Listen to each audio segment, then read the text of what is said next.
Juan Archuleta wins his first Bellator belt by defeating Patchy Mix for the vacant bantamweight title. Neiman Gracie heel hooks his way to victory. We'll talk about what's next in that stacked welterweight division. Denise Kehoe shines in her first Bellator main event by smashing her way to victory. You've got to see this one. Has she moved into the #1 contender spot? And lastly, Bellator has announced the signing of Usman Nurmagomedov, cousin of Khabib Nurmagomedov. We will talk about potential lightweight matchups. All that, plus much, much more, as Bellator MMA presents The Dose.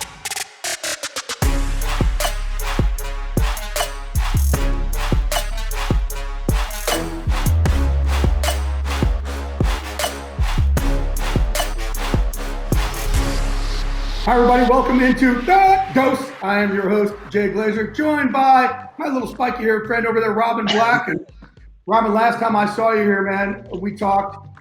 I got to give you credit. We made a bet. It was a one-sided bet. You said that Nemkov would head kick Ryan Bader and knock him out. I thought you were out of your mind. And we made a bet, but it was one-sided. I said, if I win, you give me more wine. You never said, what if I win? That's on you, man. I'm good. Jay, we learned two things. I know about martial arts, but I know nothing about gambling. Clearly, I'm a terrible gambler. So next time, though, I will definitely name my prize. Well, here's the thing. Nemkov is the new light heavyweight champion. Bellator 245 took place Friday, September 11th, and the main event featured a rematch between Lyoto Machida, the Dragon, and Phil Davis. And the winner of this, could it be the first title defense for Nemkov? The co-main event of that also saw Kat Zingano win her Bellator debut, and Bellator newcomer Taylor Johnson, he beat Ed Ruth. But I want to get back to, again, Phil Davis. He wins this fight. Should he be next up for Nemkov? Whew, you know, he'd love that, right? Phil Davis comes into Bellator and wins the Grand Prix tournament. Then he wins the light heavyweight title. Of course, that's what he wants. But he's also a competitor, man. I was actually watching that fight streaming with Phil Davis and Corey Anderson's coach. And so while we were watching it, Phil was loving a fight with Corey Anderson, sees that fight unfold. One, Phil wants a title. Of course he does. But two, he's a competitor. And that Corey Anderson fight definitely intrigues him. You know, when he was in the UFC, he didn't seem to fight with the same violence or urgency that he does here in Bellator. Agree? And if so, what changed? To a certain degree, right? You're going to get paid either way. You're going to get the W either way.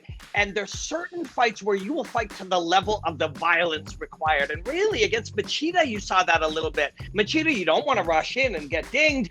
That was a little more back to strategic Phil. But you're right. There's also smashing, destroying Phil. And that's the guy he's going to have to be if he fights either Corey Anderson or Nemkov. He's got to go in there, be hyper-aggressive, threaten the takedown. Although, you know, the Bader game of threaten the takedown and land the punches, that's the game that Phil will try to play against Nemkov, too. We also had another star who went from the UFC to Bellator, and that's Kat Zingano. We've been waiting a while to see her debut. She finally had it. She moved up to featherweight. That's a good weight class for her. It is a good weight class. It's the perfect size for her, for her physicality. And I'm sure she's happy to have that one out of the way. Because I don't know if you noticed in that fight, she was very edgy and very jumpy. She could feel the pressure of making her Bellator debut and really sort of starting the next chapter of her career. She's happy to get that out of the way. Performed well as she settled into the fight. I'd like to see her fight Leslie Smith. There's some other names, no question about it. Olga Rubin. Olga's a tough one, but she is coming off a couple losses. Maybe that's not the right fight. But I really think Leslie's got that rugged attitude, that intensity, that same intensity. You bring the two together. I think that's the fight to make. And, you know, she talked about fighting Leslie Smith, I think, in her post-fight interview. I think we have it. Yeah, definitely. I'm definitely game to fight Leslie. I've been watching her. And I know she's been watching me for many years. You know, we came up around the same era.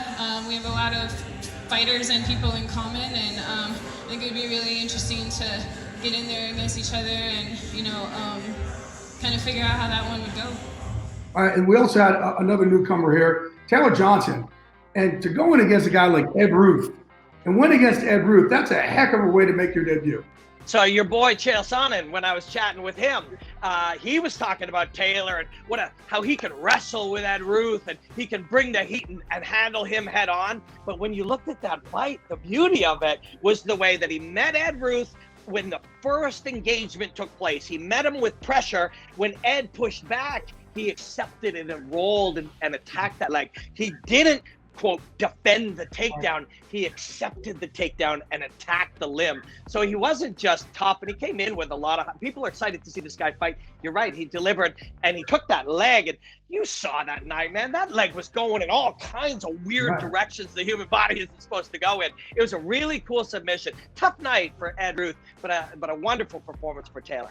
Here's what I love. I'm a heel hook leg lock guy because years ago, when I started training at AZ Combat with the Ryan Baders and the CB Dollars, it was the first time in my life I was the worst wrestler in the room. So I had to think, okay, these guys could be black belts here, but man, what if they probably don't do leg locks? So I can kind of be up here with leg locks. They'd be like white belts at leg locks. I think that's anybody in the fight game. They don't do it enough, so I think it's there. You could attack the legs. I don't know why people have problems with it.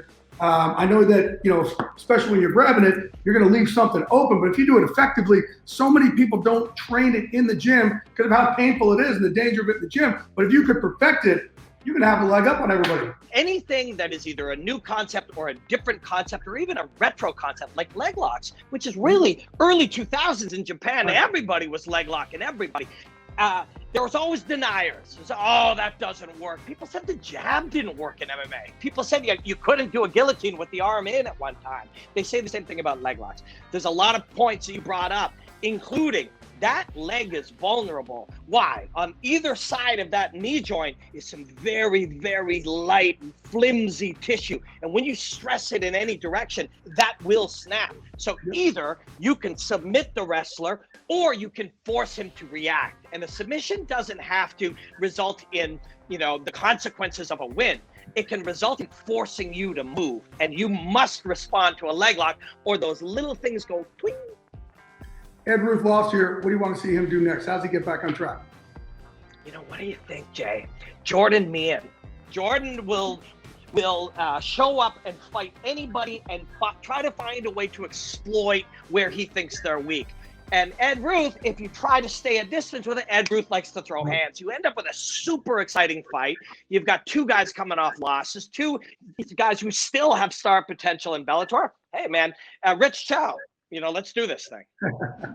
That does it for 245. Now let's go and jump into Bellator 246. And it was the Bantamweight Championship of the World. Juan Archuleta against Patrick Mix. And this was supposed to happen as our first fight back after the lockdown. And as Archuleta told us, he actually tested for COVID. So we had to take him off that card. And he had to then work his way back, come all the way back. And man, Juan Archuleta, he is a big bantamweight. Yeah, he is. Now you got to make weight. You got to deal with that. There's a lot of variables going on there. Archuleta said he was a denier. Speaking of deniers, he said I was a COVID denier until he got it. He was ill. To work his way back from that, make that weight as a big bantamweight, and then perform in 25 minutes. This is a stud fighter, has been as long as he's been fighting, always getting better. It was a brilliant performance. And Patchy is still young, man. And to handle Juan head on like that, it really was a wonderful, wonderful fight. What did you like about Juan's game plan in this to win this? Man, he knew exactly what he was dealing with, right? So when you see Patrick Nix go in and he storms to somebody and he gets their back and he gets to their neck or he submits them, that's what you're dealing with. And you know that he will get to those positions. He's a backpack. Yeah, he's a backpack. Yeah, he's a backpack of death, and you're going to have to wear him for a bit. But if you're relaxed, and he's a veteran, and so he accepted the reality that he'd have this kid on his back and he would have to make all the correct choices, but he didn't have to reverse it right away. You could lose a round, you could lose 2 rounds, but he's going to fatigue too. You stay calm, start picking him up on the outside, and the shots to the body made a big difference too. You got a guy fighting intense in his first world title fight, young guy, undefeated, and you start roughing up that body a little bit and slow him down, and then that's where the veteran takes over.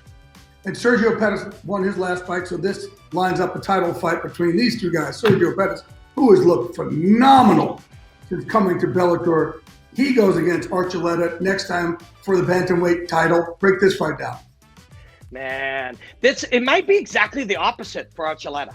Instead of having to defend submissions and slow the guy down and then pick him apart at distance, he may be wanting to be the guy getting in tight, getting on top of him, roughing up the kid, trying to get onto his back. The opposite. Instead of staying at distance, smashing the body and kicking the legs, get in tight, take away all the space, and try to rough up the kid. But Sergio, man, it's easier said than done. We say that all the time. Why isn't he wrestling? Why isn't that guy wrestling?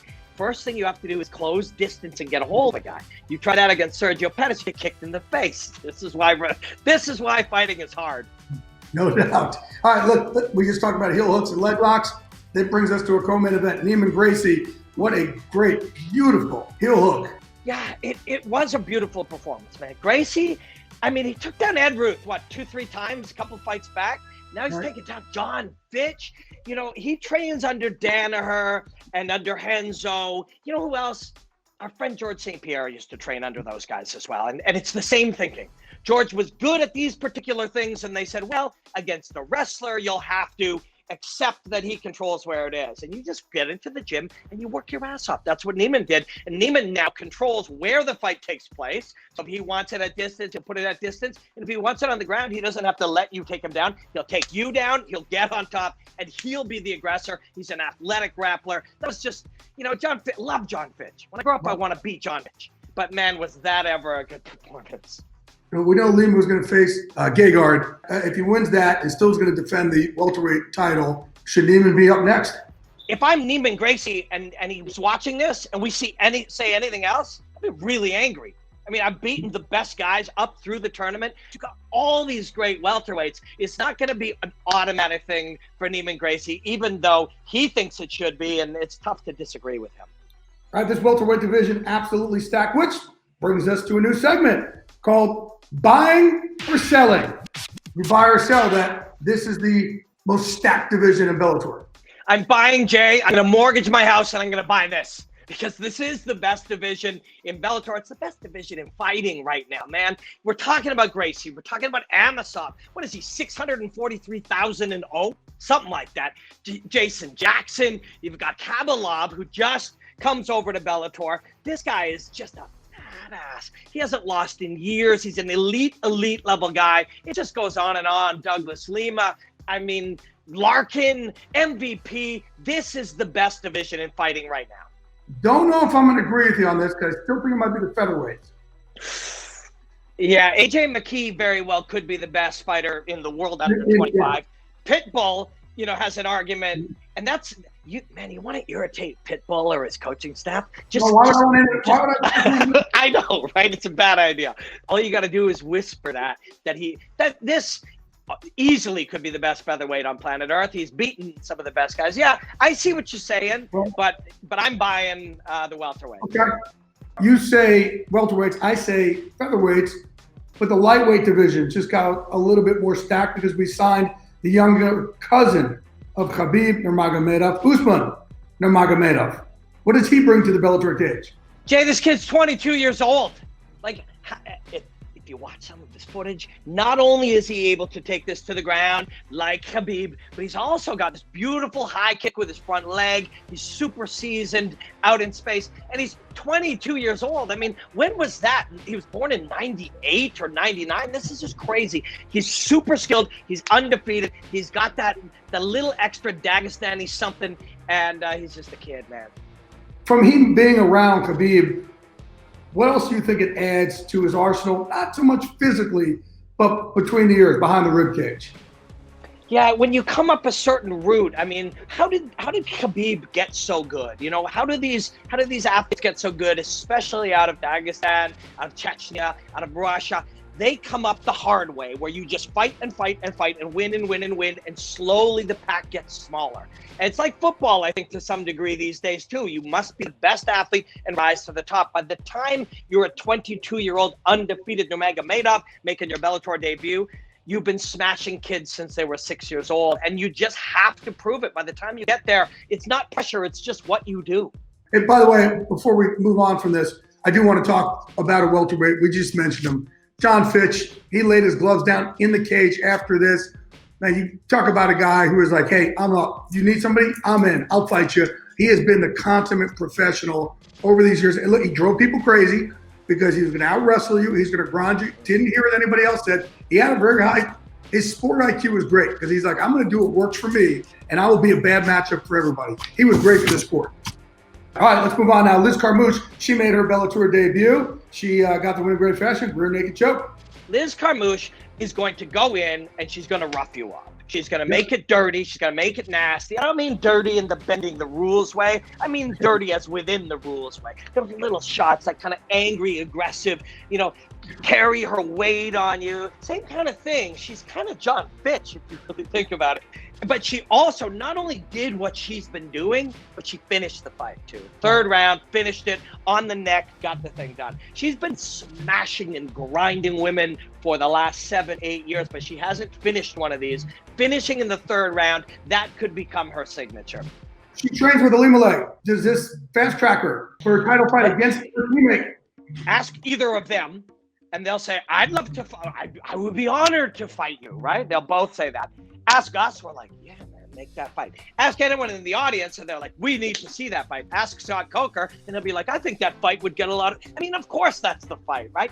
And people love this story, oddly. The idea of friends fighting and what that means and how that changes things. It is a compelling storyline to go along with the two best fighters of the weight class. All right, well, that is going to wrap up Bellator 246. And Bellator 247, that starts a whole new page in the history of Bellator, because that is when Bellator moved to a new home, CBS Sports Network, and it took place in Milan, Italy. You know how much I love Italy, man? You know how much I'm a wine guy. I love Italy. Tuscany's my place. Here's my problem, Bellator. You keep scheduling these fights to Italy during football season. Coker, you're killing me. I asked you to move to the off season. I'm in, man. What happened there is we had a little bad luck, obviously, with the weight cut there. Take us through what happened there with Daly against Derek Anderson. So Daly is attempting to make the weight, and he gets close, but that process, a lot of people misunderstand weight cutting. There's weight loss in the lead up. There's dehydration in the end. That process is very demanding, especially you add some flights and all these extra pressures in there. Daly didn't make it, and when not feeling super great, they give him saline. You get a bag of saline to rehydrate you. Once you do that, you're being treated and you're no longer fighting. It's a technicality, but it's a real one and it's a fair one. Paul Daly, the fight doesn't happen, and he says he's going to fight one more time. Now, I'm an enormous fan of Paul Daly. If somebody likes to break down violence, this guy gives you real violence to break down. So it sounds like he's going to have one more fight and hang it up. So I can't wait to see who that's going to be against and see that one. Bad luck for Derek Anderson. And this keeps going on and on for him, especially when he's fighting Paul Daly. If I'm Derek Anderson, I'm like, give me somebody else. Give me John Fitch. Like, just give me somebody else. I don't blame him. And for Paul, if it is going to be his last fight, let's find the right fight to make it an exciting one for him, win or lose, and for all of us. It's still a great way to make a splash there on the new home of Bellator, because 9 out of 11 fights ended with a finish. Main card, man, it just had Kate Jackson and Denise Keyholtz, and wow. Denise came at Kate Jackson like, we know Denise is tough, but she came at her with a different level of violence. She did, and there was a couple of wide shots and real early, and even squaring up. When we see people and they're in their stance, that's all designed to be defensive and smart. When you see somebody square, Mike Tyson style, and throwing like that, that's pure, physical and psychological violence. And when she landed that left hook up somewhere behind that ear and the back of the head, her opponent just fell right down. She swarmed her, and that was that. That was an aggressive. That was somebody who just all day, for months, weeks and months, all night, just waiting to go out and destroy somebody. That's what she did. I think she's ready to go up there. I know we talked about Liz Carmouche. Vanessa Porto just signed it with Bellator also. You have Velasquez, but man, I think Denise is a great potential opponent for Alimale McFarland. Do you think she needs yet one more fight to get there, or do you think she's ready? I think she is ready. I'd like to see that fight. I think she's got the mindset to do it. And, there's a lot of variables that matter in fighting. I'm a purist, so I would love it if the number one fought the number two and that was it. But are you compelling? Are you interesting? Are people interested in you? Are you aesthetically beautiful? She has all of the other elements as well as that violence. So, hey, man, I'm game for her and Ali Malay. Our co-main turned into Norbert Novenki against Layed Zerhouni, and Norbert gets the first round triangle choke submission. Break that one down. Norbert's on top at one point. He's super aggressive. He's trying to work a head and arm choke or an arm triangle. And at one point, as he's getting reversed, he attacks the neck, which would typically, you would use that to roll back to the top. He ends up on the bottom and just kind of squashed his leg up and around the shoulder. Very improvisational, kind of just taking what's given to you and letting it unfold. It was a 6-6 submission. I'm definitely going to go take that footage and break that one down. That was a piece of art. Yeah, you know what I like about him also? Sometimes guys, something in a fight will present itself and they're like, oh, there's a triangle choke. He hunts for finishes. He doesn't wait for them to present themselves.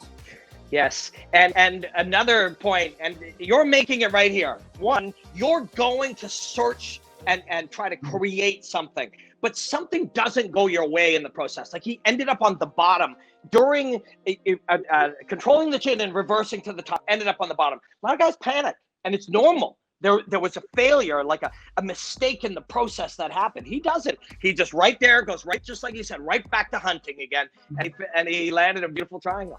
All right, look, Brian Moore, he's been out for a while. He fought Simone Diana, and he's been out for about 18 months because of injury. If I'm Brian, I'm like, what would you ask for when you're coming back from a long period of time? Well, I'd like a good fight. I'd like to, be pushed a little bit, get tested, and get to show a bit of my skills and win, maybe get a bonus. Maybe one of the ring card girls, gives me her phone number. Like, it'll be a great night.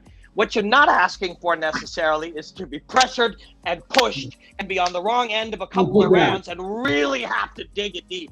But you come back and you win like he did, now you're back. Now so you're reminded, right, when it gets hot, when a lot of other people will cave, I will not cave. Yeah, that was a killer one. For a guy coming back, it really was a killer night for him. Before I let you go, brother, just got to show the people there the difference between you and I. Right? Look at your background. You got title belts up there. You got people fighting up there. You got all sorts of fight and motivational books. You got your Bellator glove. I have. Your place looks a lot more fun. Let's be honest. I got one. One of us has issues. You guys decide which one that is, and we will be back next time we join you as Bellator MMA presents The Dose.